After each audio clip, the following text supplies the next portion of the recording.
Assalamualaikum warahmatullahi wabarakatuh. Today, our group will be presenting about the current trends in communicative language teaching. Um, our group consisting of me, Faisal Zulkarnain, Fiardiana Wijaya, Selsa Dilaya Sintayu, Ahmad Zani Satria, and Arenta Astalia. Next. Since the 1990s, the communicative approach has been widely implemented because it describes a set of very general principles grounded in the notion of communicative competence as the goal of the second and foreign language teaching, and a communicative syllabus and methodology as the way of achieving this goal.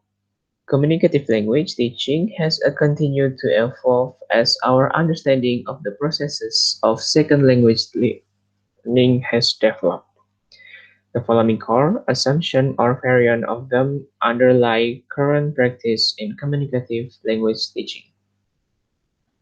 Next. Here is 10 core assumption of current communicative language teaching. Second language learning is facilitated when learners are engaged in interaction and meaningful communication.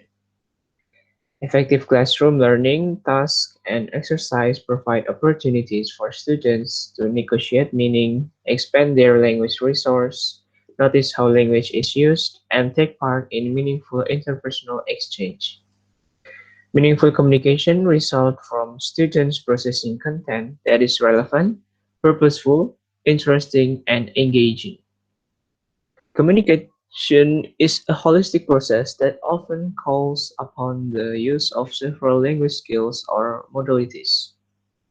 Language learning is facilitated both by activities that involve inductive or discovery learning of underlying rules of language use and organization, as well as by those involving language analysis and reflection.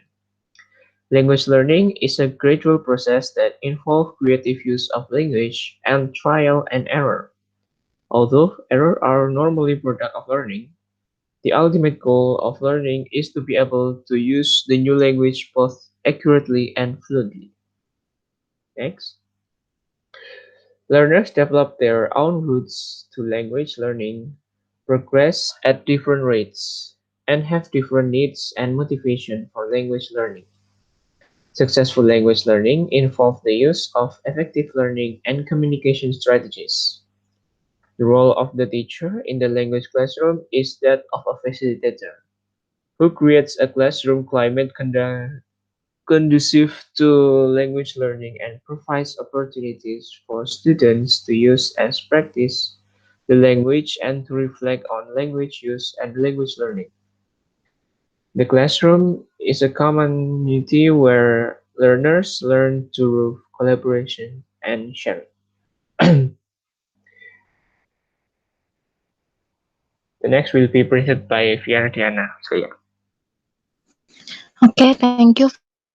And the next material is about some characteristics of class activities in the learning process. The first one is teachers seek to develop students' communicative competence through linking grammatical development to the ability to communicate. So the teacher does not teach grammar separately, but raises or inserts the ability to understand and convey grammar in any communicative learning. And then teacher create the need of students for their ability in communication, interaction, and negotiation of meaning through the use of activities such as problem solving, information sharing, and role play. And then teacher provide opportunities for both inductive as well as deductive learning of grammar. Next. Teacher make use of content that connects to students' lives and interests so that students will be more eager to take part in learning and create a habit of listening to the teacher's explanations enthusiastically. The next one, they allow students to personalize learning by applying what they have learned to their own lives. And the last one, classroom materials reliably make use of authentic texts and offers a wide variety of sources for knowledge. Next will be presented by Selsa.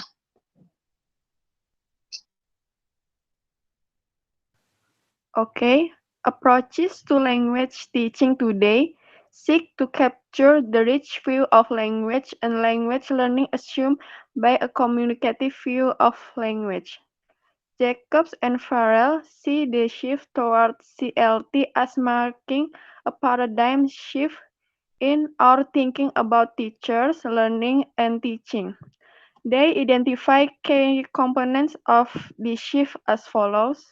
Number one, focusing focusing greater attention on the role of learners rather than the external stimuli learners are receiving from their environment. Two, focusing greater attention on the learning process rather than the product that learners produce. Three, focus greater attention on the social nature of learning rather than on students as separate, decontextualized individuals. Four, focus greater attention on diversity among learners and viewing these differences not as impediments to learning but as resources to be recognized, catered to, and appreciated. Next slide, please. 5.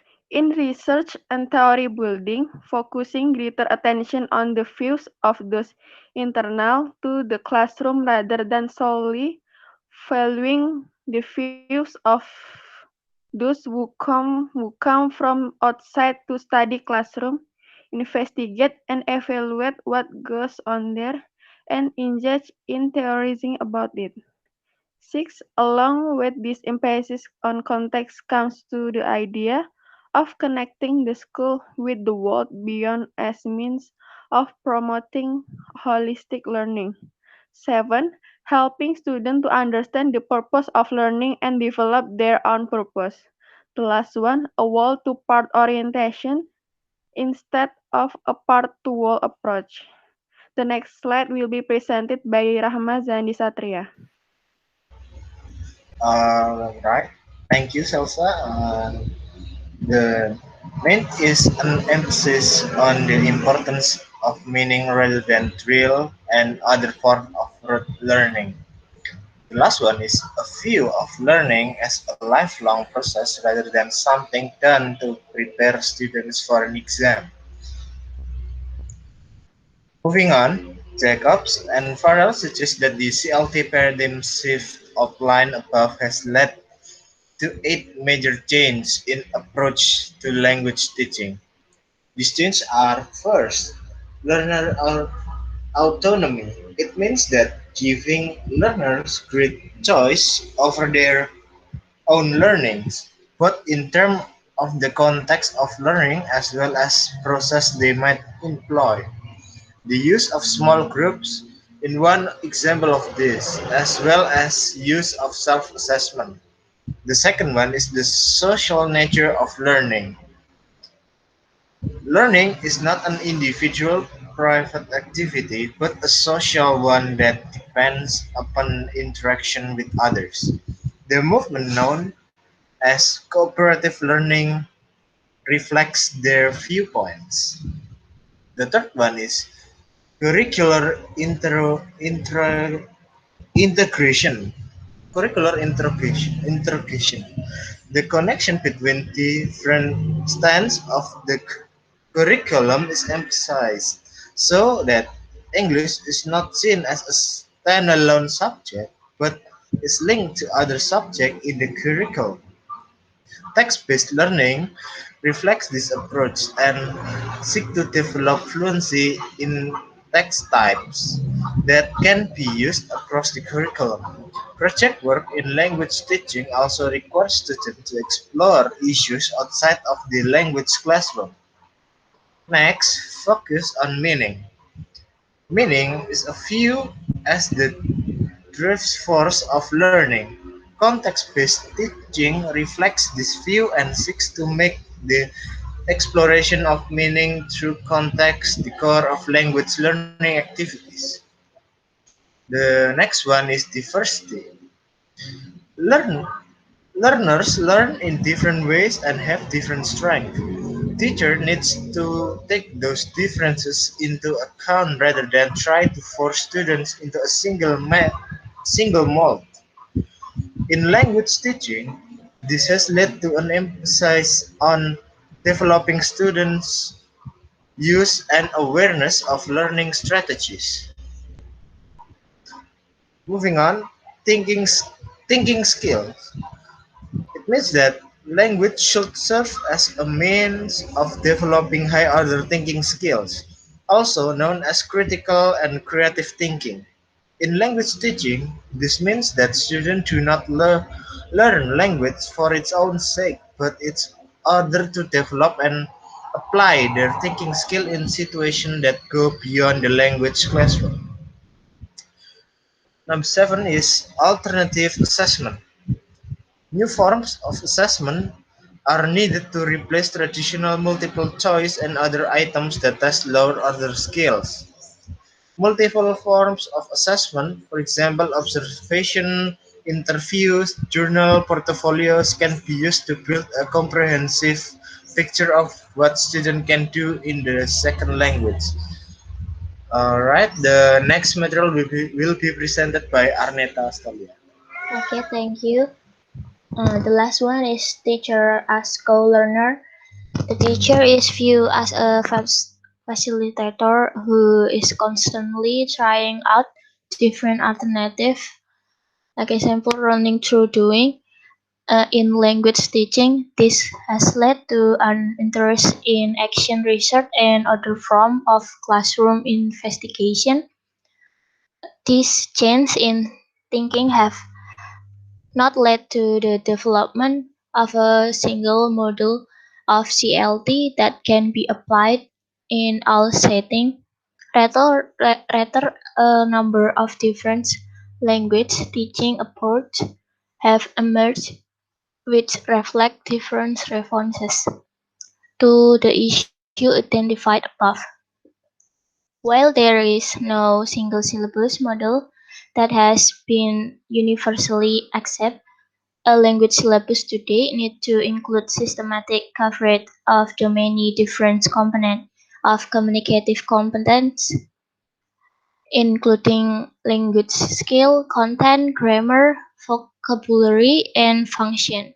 Different syllabus types within a communicative orientation to language teaching employ different road to developing communicative competence. We will now examine some of the different approaches that are currently in use around the world and which can be viewed as falling within the general framework of communicative language teaching. Okay, that's all for our presentation. Thank you for your attention and wassalamualaikum warahmatullahi wabarakatuh.